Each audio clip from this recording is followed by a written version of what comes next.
नमस्ते नमस्ते नमस्ते यो अधुरो अधुरो अधुरो छोटो छोटो पत्र कथाको रूपमा वाचन गर्ने प्रयास गरेको छु।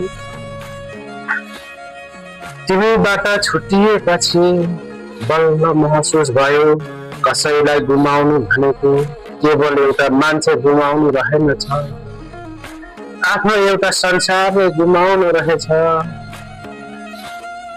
तिमीलाई बिर्सन्छु भनेर धेरै पटक आफैलाई सम्झाएँ, तर मनले हरेक पल्ट तिम्रै नाम लिएर हारिदिन्छ। तिमीसँग बिताएका ती साना साना पलहरू आज मेरो जीवनका सबैभन्दा ठुला सम्झना बनेका छन्। सायद हाम्रो सम्बन्धको अन्त्य यही लेखिएको रहेछ, तर मेरो मनले अझै पनि त्यो अन्त्य स्वीकार्न सकेको छैन।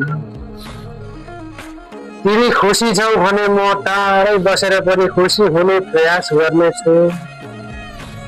तिमीलाई पाउने भाग्य मेरो रहेन होला, तर तिमीलाई साँचो मनले माया गरेको कुरा कहिले झुटो हुन सक्दैन, कहिले झुटो हुने पनि छैन।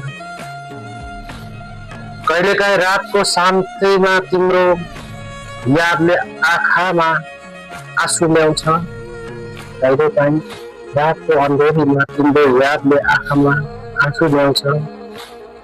मनले सोध्छ यदि फेरि एकपटक भेट भयो भने के भनौला, सायद केही भन्न सक्दिन, केवल तिमीलाई हेरेर मनमने भन्नेछु।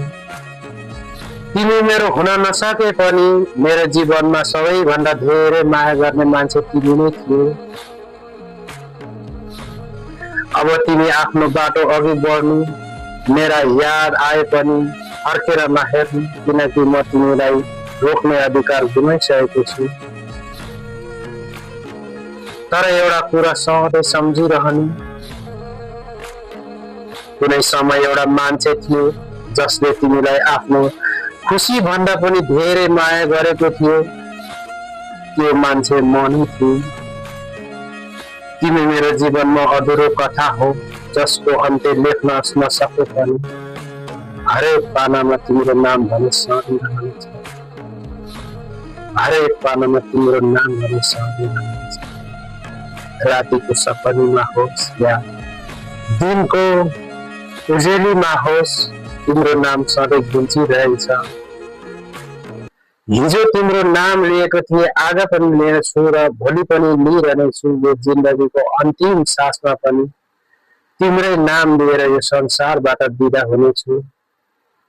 हस्त बाय।